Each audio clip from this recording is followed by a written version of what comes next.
dahil doon lang kami nagkakaroon. Okay. Okay. Pero yung pinupunta ko din sa alauna ng madaling araw, alas 12, pag kami nagsasabi.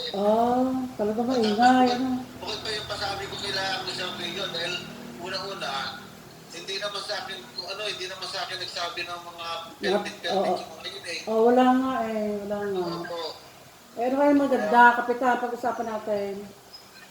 Sige po, tanging ka po sabi, pagkakawa lang natin sa artista rin. Ay, pasensya na. Papunta po kami ng artista Tagaytay ngayon. Hindi, okay lang po yun.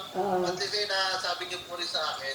Hindi kasi ako naman, hindi ko kinakampihan si Rembo, hindi ko na kinakampihan yung mga tao. Basta gusto ko yung maayos lang, hindi magugulo ang mga tao. Hindi, isa pa po kasi, medyo may responsibility rin kayo puro. Oo nga eh. Sa inyo nga umuupa. Hindi pong apartment siya, na pagka po yung taga-apartment ang may problema. Oo.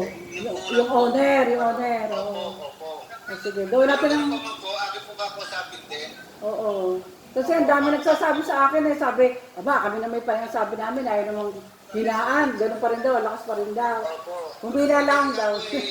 Minsan yung attitude na, pagiging pulis, Nga. makakala niya malakas siya kay governor, dahil tao siya kay governor. Ay, kaya nga, di pwede Hindi yun. po kasi yan yun. Oo.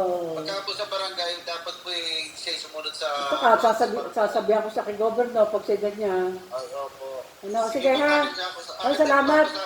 Pagka di pa rin siya nakinig, ayan, miski tatlo magkakapit bahay, magpunta sa barangay hall, para magkaroon na formal yun. Oo, nakakaawa naman yung mga katabi, sila Ate Doreen, yung sila asawa ni Kapitan.